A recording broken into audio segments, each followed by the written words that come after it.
नमस्कार। मैं doctor Hariom, retired principal scientist agronomy, CCS Haryana Krishi Vishwavidyalaya Hisar.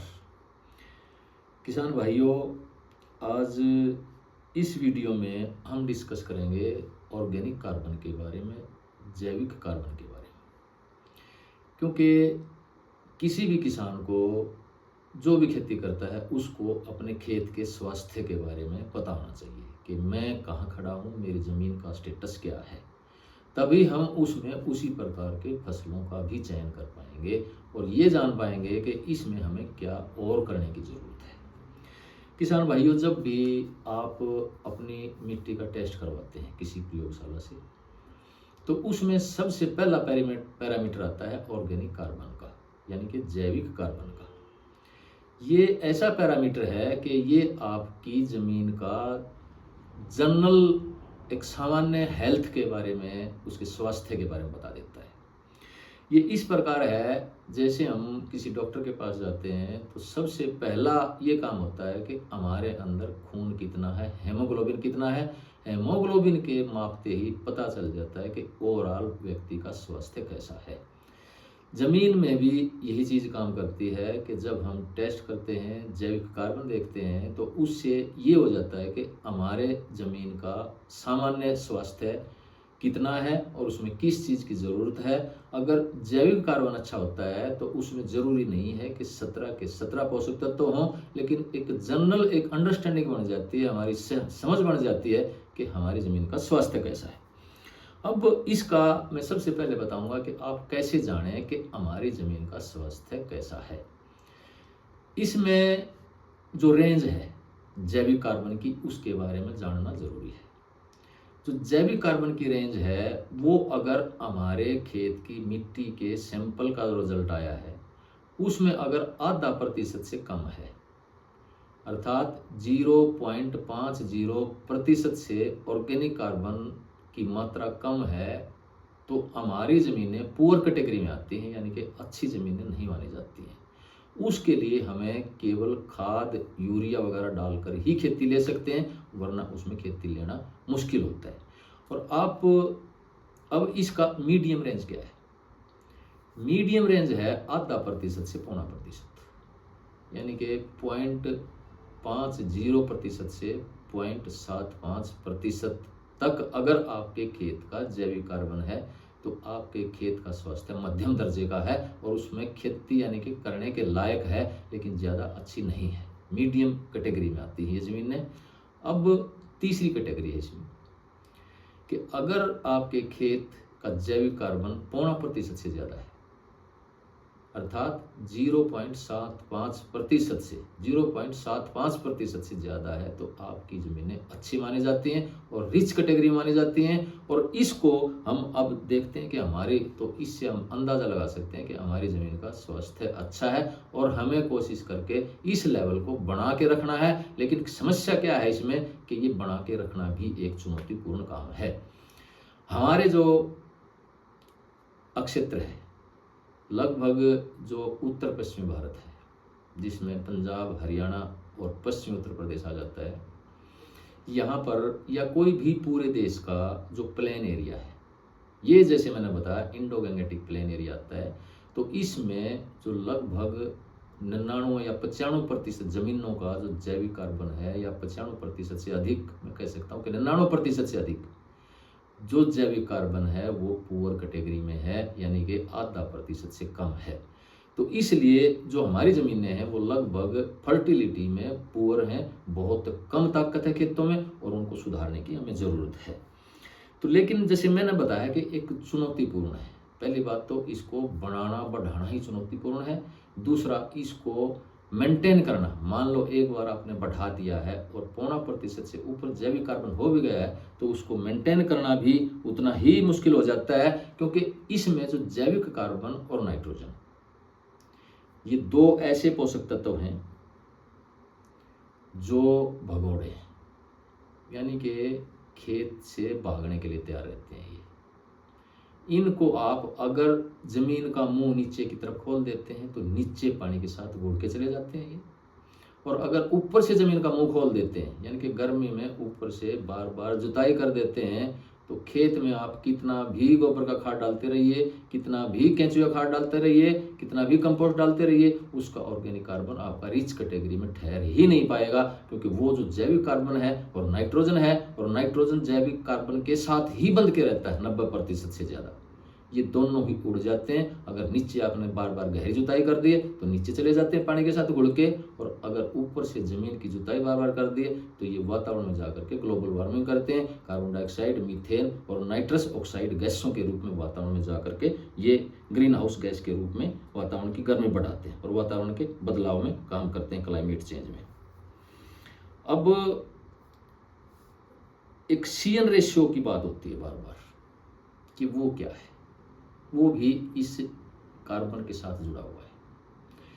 इसमें हम देखते हैं कि जो हमारी अनाज की फसलें हैं, अनाज की फसलें उदाहरण के तौर पे आपकी धान गेहूं की फसलें आ गई हैं, तो इनकी जो CN रेशियो होता है, कार्बन और नाइट्रोजन का अनुपात होता है, इनमें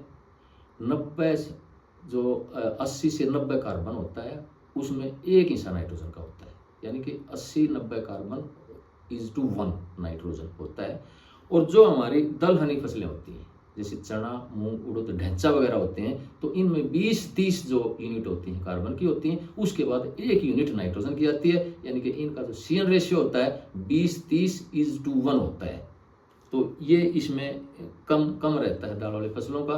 लेकिन जो अनाज वाली फसलें हैं उनमें जो पॉलीसेकेराइड्स एक चेन है, ये पॉलीमर्स की चेन है, ये बहुत लंबी चेन हो जाती है। जितनी लंबी चेन होगी उसमें कार्बन कंटेंट उतना ही बढ़ जाएगा, नाइट्रोजन कंटेंट उतना ही कम हो जाता है। और जिसमें CN रेशियो वाइड है, यानी कि 80-90, और यहाँ तक के लिग्निन और लिग्नोपेक्टिन, ये कार्बोहाइड्रेट ऐसे होते हैं 100 से भी ज़्यादा हो जाता है आपके अनाज की फसलों में, और इनका खेत में गलना भी मुश्किल हो जाता है। क्यों गलना मुश्किल हो जाता है कि इनकी बहुत लंबी चेन होती हैं और अड़ियल चेन होती हैं, वो जीवाणुओं के भी काबू में धीरे से नहीं आती, क्योंकि वो जो चेन है जीवाणु का भोजन है, और जीवाणु जब खाने लगते हैं तो वो धीरे धीरे ही खा पाते हैं उनको। लेकिन जो आपकी दलहनी फसलें हैं उनको ज़मीन में मिलाते हैं तो छोटी चेन होती हैं, उसमें CN रेशियो नैरो होता है, कम होता है, उनको जीवाणु जल्दी खा के उनको एनर्जी में परिवर्तित कर देते हैं, और जो न्यूट्रिएंट हैं वो जीवाणुओं को भी जल्दी मिलते हैं उनसे, और फसल को भी न्यूट्रिएंट जल्दी मिलते हैं।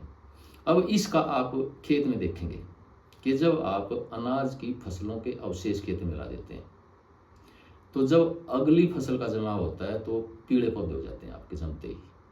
वो इसीलिए होते हैं कि जो अनाज की फसलों का CN रेशियो है वाइड होता है, बड़ा होता है, वो अधिक होता है। तो वो जब धीरे धीरे गलते हैं तो जीवाणुओं को खुराक की जरूरत पड़ती है, पोषक तत्वों की जरूरत पड़ती है। तो वो आपने जो खेत में आपने जो खुराक डाली है, या खेत के अंदर जो खुराक उपलब्ध है उसको, और जो अवशेषों के अंदर को गलाने के लिए वो जीवाणु खेत की खुराक को ले लेते हैं, जिससे पौधों को वो खुराक नहीं मिल पाती है, और इस तरह से पौधे पीले पड़ जाते हैं। लेकिन दाल की फसलों में ऐसा नहीं होता है, दाल की फसलों में जल्दी गलने लग जाती हैं, क्योंकि CN रेशियो उसका कम है, नैरो है, और वो जल्दी गलने लग जाती हैं, और जीवाणु भी उनको जल्दी से डिकम्पोज करने लग जाते हैं, गलन प्रक्रिया जल्दी शुरू हो जाती है, और जो उनके अंदर न्यूट्रिएंट हैं, जो नाइट्रोजन का पार्ट है या कार्बन का पार्ट है, वो जल्दी जमीन में उपलब्ध हो जाता है, पौधों को उपलब्ध हो जाता है। और आप देखते हैं कि जब हरी खाद का प्रयोग करते हैं धान में आप, तो हरी खाद का जहाँ भी प्रयोग होता है तो पौधे तुरंत ही हरे होने लग जाते हैं। लेकिन जहाँ भी आपके अनाज के अवशेष होते हैं उसमें पौधों को पीले होने की संभावना पूरी रहती है। अब मैं इसको समझाता हूँ कि क्या ह्यूमस है, क्या ऑर्गेनिक कार्बन है, इसके भेद को जानना भी बहुत ज़रूरी है। अब आप देखेंगे, जैसे मैंने आपको बताया कि जैसे अनाज की फसलों का CN रेशियो ज़्यादा होता है, दाल की फसलों का CN रेशियो कम होता है। दाल की फसलों में 20-30:1 होता है, अनाज की फसलों में वो 80-90:1 होता है।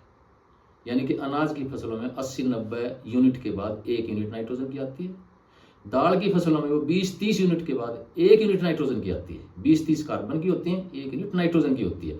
इसी तरह हम जो गोबर की खाद डालते हैं या केंचुए खाद डालते हैं, उसका भी लगभग 20-30 कार्बन यूनिट होती हैं, उसके बाद 1 यूनिट आपकी नाइट्रोजन की होती है, वो भी तुरंत पौधा नहीं ले सकता, वो भी जीवाणुओं के अंदर से होकर के ह्यूमस में कन्वर्ट होता है, उसको पौधे उसमें ले पाते हैं। या उसमें से जो फलविक या ह्यूमिक एसिड होता है जो उसमें सॉइल सॉल्यूशन में आता है, तो पौधे उसको भी लेकर के और अपनी बढ़वार कर पाते हैं। तो इसमें क्या है कि जो आपने अवशेष या गोबर की खाद या हरी खाद खेत में दी है, उनको जब एक सबस्ट्रेट के रूप में फूड के तौर पे सूक्ष्म जीवाणु और केंचुए डाइजेस्ट करने लग जाते हैं, उनको खाने लग जाते हैं, तो वो टूटती चली जाती हैं उनकी कड़ियाँ। जैसे 80-90 से या 20-30 से 10-12 पे आ जाता है कार्बन की यूनिट कड़ियाँ, एक नाइट्रोजन रह जाता है, यानी कि 10 से 12 कार्बन और एक नाइट्रोजन की यूनिट रह जाती है, उसको ह्यूमस बोलते हैं। ये है इंपॉर्टेंट पार्ट, ये स्थायी कार्बन माना जाता है। बाकी सारा कार्बन खेत में जब हम टेस्टिंग करवाते हैं तो टोटल कार्बन के रूप में फिगर आती है वो आपके सामने, वो टोटल कार्बन होता है। लेकिन जो वो टोटल कार्बन जब तक ह्यूमस में नहीं बदलता तब तक वो पौधे के काम का नहीं होता, क्योंकि ह्यूमस ही रेडीमेड फूड है और वही स्थायी कार्बन है। बाकी सारा अस्थायी कार्बन है, जो अगर उसके सही परिस्थिति नहीं रही या आपने बगैर जरूरत खेत की जुताई कर दी या खेत में ज़्यादा पानी भर दिया या अपने खेत में ज़्यादा पेस्टिसाइड डाल दिए, तो वो उसमें जो कार्बन कंटेंट है जो पौधों को प्रयोग होना है वो कम मात्रा में रह जाता है। तो इसको मैं एक उदाहरण से समझाऊंगा आपको कि क्या फर्क है जैविक कार्बन और ह्यूमस में। जैसे हमारे घर में किचन होता है, खाना बनता है, किचन में सारा मटेरियल मौजूद होता है, यानी कि आटा भी है, उसमें सब्जियां भी हैं, नमक मिर्च और मसाले भी हैं, लेकिन हमारी थाली में खाना नहीं है। जब व्यक्ति या घर की महिला किचन में जाती हैं, आटा बनाती हैं, गैस जलाती हैं, सब्जी काटती हैं, उसको गैस के ऊपर बनाती हैं, तो खाना तैयार होके आपकी थाली में आ जाता है, वो ह्यूमस कहलाता है। यानी कि चीजें वही हैं जो रसोई में पहले भी थी, लेकिन आपके लिए थाली में रेडीमेड फूड नहीं था, पका हुआ भोजन नहीं था। जब पका हुआ भोजन, वही चीजें पके हुए भोजन के रूप में आपकी थाली में आ जाता है, तो वो एक ह्यूमस कहलाता है। इसी तरह खेत में जब सारा डिकम्पोजिशन हो जाती है और जो आपके अवशेष वगैरह गल के जब एक पर्टिकुलर रेशियो में रह जाते हैं, अनुपात में रह जाते हैं 10:1 के में, तो वो एक तरह से पका हुआ भोजन जीवाणुओं के लिए भी हो जाता है, फसल के लिए भी हो जाता है, और उसमें फिर आपकी पैदावार और बढ़वार भी उसकी बढ़ने लग जाती है। तो जैसा मैंने बताया कि हम जैविक कार्बन को जब बढ़ा भी लेते हैं, लेकिन उसको बना के रखना एक चुनौतीपूर्ण कार्य हो जाता है। क्यों हो जाता है कि जो भी गर्मी है विशेष तौर पे, वो जैविक कार्बन की दुश्मन है। चाहे आप खेत में फसल अवशेषों में आग लगाइए, वो ज़्यादा मात्रा में गर्मी हो जाती है, या खेत को गर्मी में उसकी जुताई कीजिए, दोनों ही हालात में जैविक कार्बन खेत में नहीं ठहर पाता है। यही कारण है कि आप देखते हैं कि जो हमारे प्लेन्स हैं, इसमें जैविक कार्बन की जो मात्रा है, मैंने बताया कि 0.5% से लगभग कम है सारी जगह, 0.3, 0.4। और जो आपके राजस्थान के साथ लगते एरिया हैं, गुजरात के एरिया हैं, राजस्थान के हैं, या हरियाणा के राजस्थान के साथ लगते एरिया, उनका जैविक कार्बन 0.1, 0.2% तक है, 0.1, 0.2% तक। अब देखते हैं कि जैसे जैसे हम हिली एरियाज में जाते हैं, पहाड़ी एरियाज में जाते हैं, जैसे हिमाचल प्रदेश है, जम्मू कश्मीर है, या आपका उत्तराखंड है, तो वहाँ पर जैविक कार्बन जमीनों का बढ़ जाता है, क्योंकि वो तापमान का जो स्थिति है, वहाँ तापमान कम हो जाता है, उससे जैविक कार्बन का जो लॉस है, जो कार्बन का लॉस है जो मिट्टी से, वो कम हो जाता है वातावरण में, इसलिए वहाँ बढ़ जाता है। और आप अगर यूरोप की स्थिति देखें, यूरोप की स्थिति जब देखते हैं, तो वहाँ 2-3% तक आपका जैविक कार्बन हो जाता है। ये तापमान के ऊपर और ह्यूमिडिटी के ऊपर एक बहुत बड़ा रोल है, जो जैविक कार्बन को मेंटेन करने में, उसको बना के रखने में एक बहुत बड़ा इसमें रोल होता है। अब मैंने बताया कि आपको कि गर्मी से जैविक कार्बन टूटता है, ज़्यादा गर्मी से जैविक कार्बन खेत का टूटता है, और अगर उसमें आप बार बार टिलेज करते हैं तो और भी ज़्यादा। ये रिसर्च हैं कि अगर 35 डिग्री सेल्सियस से तापमान ज़्यादा चला जाता है तो खेत का लगभग 45%, 45% जैविक कार्बन हवा में चला जाता है, जो गैस के रूप में जाकर ग्लोबल वार्मिंग करता है। अब मैं इसका दूसरा उदाहरण दूंगा कि गर्मी में क्यों हमारी ताकत, क्यों ज़मीन की ताकत एग्जॉस्ट हो जाती है, कम हो जाती है, और वो हवा में चली जाती है। जैसे आप गेहूं का उदाहरण लें, फसलों में गेहूं में जब फरवरी मार्च में तापमान बढ़ने लग जाता है, तो उसमें किसान घबरा जाता है कि तेरी पैदावार कम होगी। उसका भी यही कारण है कि जब तापमान फरवरी मार्च का जब बढ़ जाता है तो उसमें रेस्पिरेशन लॉसेस बढ़ जाते हैं, यानी कि जो श्वसन प्रक्रिया है वो बढ़ जाती है। उसके बढ़ने से जो फोटोसिंथेसिस से, प्रकाश संश्लेषण क्रिया से जो पौधे ने भोजन बनाया था पत्तों के अंदर, वो रेस्पिरेशन के अंदर से टूटने लग जाता है। सांस प्रक्रिया से, श्वसन प्रक्रिया से वो टूटने लग जाता है। जितनी ज्यादा गर्मी बढ़ती चली जाएगी उतना ही ज्यादा टूटता चला जाएगा और खेत में या फसल में या तने के अंदर, पौधे के अंदर नेट एसिमिलेशन रेट कम हो जाएगा। यानी कि जो खाना पौधे ने बनाया था कुछ उसमें से टूट गया था, गर्मी ज्यादा से ज्यादा टूट गया था, और वो जो बचा है वो पौधे के अंदर एसिमिलेट हो जाता है, इकट्ठा हो जाता है। वही आपका पैदावार के रूप में कन्वर्ट होता है, वही आपके गेहूं या चावल के रूप में परिवर्तित होता है। तो नेट एसिमिलेशन कम रह जाता है। इसलिए पौधे के अंदर भी जो तापमान बढ़ता है तो उसमें भी जो उसकी ताकत है, उसकी रेस्पिरेशन प्रक्रिया है, जो उसकी वो बढ़ने की वजह से उसकी ताकत हवा में जाने लग जाती है, बाहर जाने लग जाती है। अब मैं आदमी का उदाहरण देता हूँ आपको। जैसे आप अच्छी खुराक लेके खेत में काम करने लग जाइए या कोई भी काम करने लग जाइए, आप घी की खुराक ले लीजिए, फैट की ले लीजिए, दूध की ले लीजिए या न्यूट्रिएंट्स की ले लीजिए। अगर गर्मी है तो आप मुश्किल से आधा घंटा या ज़्यादा से ज़्यादा 1 घंटा काम कर पाते हैं।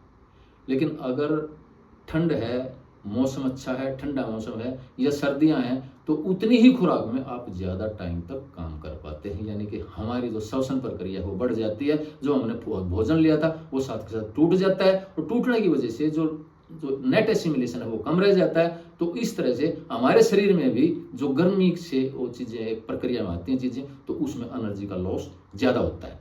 अब आप देखेंगे जो ठंडे रीजन है कंट्री के, वर्ल्ड के, यूएसए में देखिए आप, मक्की की खेती मुख्य होती है वहाँ पर।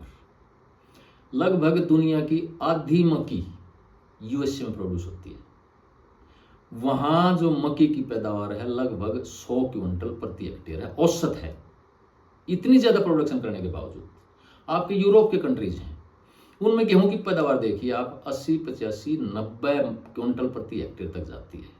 तो ये एक सारा तापमान का और एग्रो क्लाइमेटिक कंडीशन का फर्क है जो फसलों में नहीं, जमीन में ही नहीं, आदमी के स्वास्थ्य पर भी प्रभाव डालता है। जबकि एक बात और है कि अमेरिका या यूरोप में एक फसल ली जाती है, हमारे यहाँ 2 फसल हो जाती है उसमें, लेकिन तापमान का सीधा उस पर फर्क पड़ता है।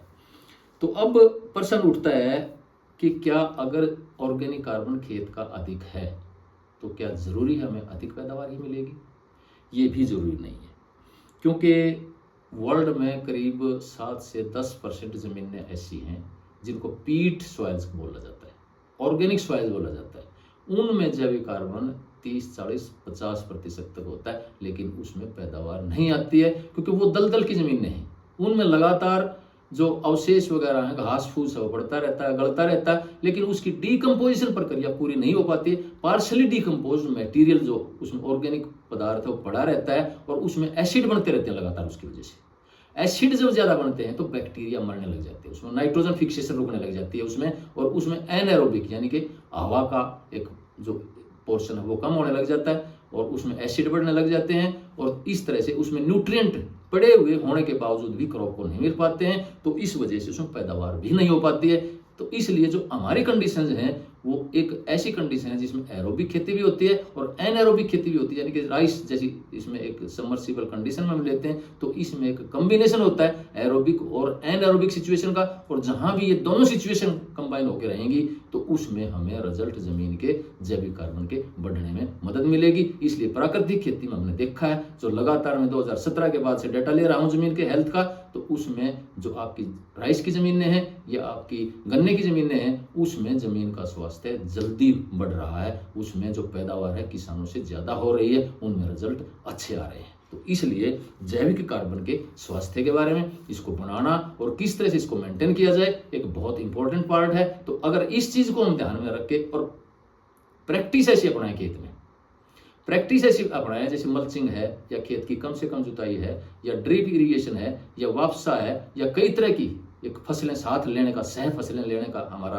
सिस्टम बन जाता है, तो उसमें और जीवाणुओं को हम भोजन दे देते हैं जैसे अवशेष के रूप में या हरी खाद के रूप में, लेकिन गोबर की खाद और केंचुए की खाद की प्राकृतिक खेती में ज़्यादा कतई ज़रूरत नहीं है, क्योंकि जब इनको अगर ज़्यादा मात्रा में करेंगे तो कुदरती कीड़े और बीमारियां बढ़ने लग जाती हैं। तो प्राकृतिक खेती में इस तरह से हम जल्दी ही ऑर्गेनिक कार्बन बढ़ा पाते हैं, जबकि आपके केमिकल में और प्राकृतिक खेती में ना, जैविक खेती में और केमिकल फार्मिंग में जैविक कार्बन इतना जल्दी नहीं बढ़ पाता है, जबकि प्राकृतिक खेती में 1 से 2 साल में ही रिजल्ट मिल जाते हैं। धन्यवाद।